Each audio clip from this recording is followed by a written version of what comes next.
You really need to read Tsukihime. At the time of reading this script, it is 2023, and the current decade, the world of Type Moon has undergone some pretty gigantic changes. And now, I'm just gonna put this straight up. If you like Type Moon to any extent, you really owe it to yourself to check out Tsukihime if you somehow haven't already. Because after so many years of neglect, this franchise has been shown more love than ever before. And it is not only just so easy to read now, but there are even multiple options in doing so. You've probably heard of a few of the news, but in case you haven't, there has been 2 new versions of Tsukihime that I really feel the need to bring attention to as many people as I can, just in case they don't know. So please bear with me, as today, I'm here to tell you why you need to read Tsukihime. Spoilers, it's on Google. So, Tsukihime. I've told this story here before, but in case you weren't aware, Tsukihime is literally the story that made Type Moon possible to begin with. Type Moon was initially formed as a small doujin group, mainly consisting of 2 men and a dream. Mahoyo was never published, and while Rakyo was, it was only on a blog. So, inspired by eroge like One and Kisuato, they decided to bank literally everything on a doujin adult game. No, seriously, everything. The production of Type Moon back in the day was, concerning, to say the least. You can read more details on Tsuki-kan linked down below, but creating Tsukihime involved Nasu quitting his job to spend literal days doing nothing but script work, while Takeuchi handled all living funds for both him and Nasu, while also working on the art until 3 in the morning on a daily basis. So now, if you ever accuse Takeuchi as being a lazy artist, please remember this fact in the future. This man literally lost days worth of sleep to make Tsukihime. And with all of that insane amount of effort, the completed Tsukihime game finally released on 2000 Winter Comiket, and it blew up. People loved it. It was so good, and it ended up gaining so much appeal that its massive success in the doujin market single-handedly gave Type Moon the renown it needed to go big. It gave them the budget to hire new and helpful staff, eventually leading to the company converting from a doujin group into the proper commercial company we know of today, which eventually led to the release of the classic Fate Stay Night visual novel many fans know and love. All of that in the span of just 4 years. 4 years for 2 people to go to stardom. Tsukihime was a story that literally propelled a multi-million-dollar brand from just a handful of individuals. And is that not worth celebrating? Tsukihime is a story that gained success for a variety of reasons. It was made in the perfect era, in the late 90s, early 2000s, when Comiket was at its strongest and doujin works had more potential to gain massive audiences. It struck popular genres at its target market, being a horror adventure game targeted at adult audiences, featuring engaging writing that draws you in with its prose and atmosphere. We all know the Nasuverse now, but fans tend to forget how impressive this universe actually is, with its own interpretations of fantasy mixed in with the current year to create the most interesting urban fantasy stories I've ever experienced to date. And believe it or not, Tsukihime lays a lot of the world building that helps fans enjoy many other works like Melty Blood, Notes, and Maho Hako. We all know about the Mages Associations and their inner workings thanks to both Mahoyo and Fate. And people who watched Rakyo also know about Espers and the demon hunting families. However, Tsukihime builds on not just the latter, but also the Holy Church, which, side note, is so underexplored in the Type Moon universe. And of course, I have to mention the vampires, who have ties to quite literally every part of the Nasuverse. Zelrech, he's part of the Mages Association. Ort, he's a literal type, both important to Notes and recently Fate Grand Order. Not to mention, characters and settings in both Case Files, Fate Strange Fake, and Fate Grand Order all have roots that stem from Tsukihime. The Forest of Einash, that phone guy in Strange Fake's epilogue, Sion herself, all of these characters, every single one, believe it or not, root back to Tsukihime. And of course, on a more personal note, what made me fall in love with Tsukihime was that out of all the Type Moon works, it was one of the most personal feeling up with Mahoyo. with a vibe that strikes like an in-between between the original Fate and Rakyo. It is one of the most homely feeling Type Moon stories that hits right with both its emotional moments as much as its horror elements, leading to a very human story about even the most insignificant, simple lives.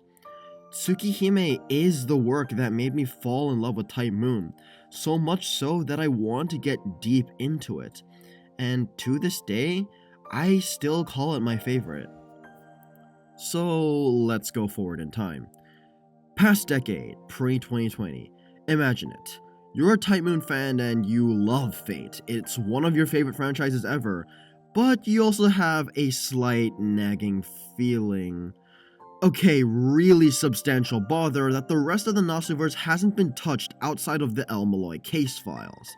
Like, seriously, it's supposed to be the Nasu-verse, right? And Tsukihime, the same franchise that literally made Type Moon launch to begin with, along with every other Nasuverse work of all time, seemingly went missing with no fanfare to mourn. When December 28th came, Tsukihime celebrated its 20th anniversary, without a single acknowledgement from its creators. It was dire. Like, this maid fan made by Wada and this super pixelated image of Arcade from the remake were the literal two things keeping some people from snapping and committing a crime here. And so, in the depths of despair, Tsukihime all but resigned to their destiny. There was just no hope at this point. Fate Grand Order was releasing another New Year's stream and Carnival Phantasm had been replaced with Grand Carnival, cutting out the entire crossover aspect that was the whole appeal of the show, and replacing all the original characters with servant variations. While some people did enjoy this OVA, it really hammered in that nagging feeling that the rest of the franchise was just thrown away, and with no care from the creators. It was really sad to see. And then... ふと目が覚めた。 My god, 2020 truly is proving to be the decade of the visual novel because it turned out the reason they didn't say anything for the 20th anniversary was because they were preparing to announce the remake's release on New Year's and that it would be coming out just 6 months later. I swear to God, there was no feeling on the planet that even got close to the amount of joy and hype I got from hearing Shiki's iconic monologue at the ending of the stream. It was a perfect recreation of the first scene before the now memorable trailer and opening kicked in. God, every single time I think about Type Moon, that memory of that night just always replays through my head. It was seriously a one-in-a-lifetime experience, and I cannot describe in words the joy I had from watching that video. The remake only covered the near side routes as we only have the Piece of Blue Glass Moon version, but its release at all still gave an incredible sense of hope that the franchise was back and kicking. While it wasn't officially translated yet, there soon was a free fan patch made by Tsukihime that you can install that lets you play the game in English if you bought it officially, so many fans had been taking to using that patch to read their remake copy. But, very recently, and this is the part you need to note, is that at a recent Anime Expo panel, it was announced that Tsukihime, A Piece of Blue Glass Moon, was confirmed to be getting an English release, localized for consoles in 2024. Which means, yes, you can read Tsukihime legally in English in 2024 next year. You can just buy it for your consoles, and no one's stopping you now. This is huge. Right after Mahoyo was the first localized Type Moon visual novel, it is almost perfect that Tsukihime gets to follow suit with what is a perfect link through the character of Aoko Aozaki. Despite what some may say, I think the remake is still a very valid, if not better, entry point to Tsukihime as it currently stands. While it does not have the Far Side roots, which are arguably the stronger ones, A Piece of Blue Glass Moon gives what is, in my opinion, a far more well-rounded near side with far richer lore and exploration into its world and characters, while giving a few more Easter eggs that aren't found in the original. In regard to the remake, Tsukihime has become one of the most cinematic looking ADV games to date. If MiHoYo pushed the envelope for what these games can achieve through sprites and backgrounds, Tsukihime's remake reinforces every single bit of that, creating what is one of the most stunning visual experiences you will ever experience with media. Like, Jesus Christ, this game looks good. If you're interested in buying this release, I would highly recommend doing so, as not only will you be getting an important game of Type Moon's history, but you're also telling Type Moon that we want more English visual novels and Type Moon content like Tsukihime in the future. Through this, we can finally get releases of Fate Stay Night and Fate Hollow Out Araxia, the latter which really needs more exposure in the current day. Please, we need more Type Moon works here, so don't hesitate. Though, that being said, that isn't to say the original is not worth reading. Far from it. It's always nice to look back on the roots and experience what many people have so many years ago, especially since, as of now, the original is still the only way to learn about certain characters like Narrow Chaos, who only appeared in the original Tsukihime, along with the fact that it's the only way to experience the far side roots at current time, which are again the stronger roots of the game.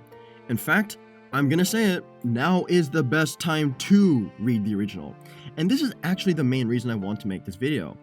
Thanks to the help of two very kind and hardworking fellows, namely Requiem Doctor and Lucifer, we are finally able to read all of the original Tsukihime on your web browser.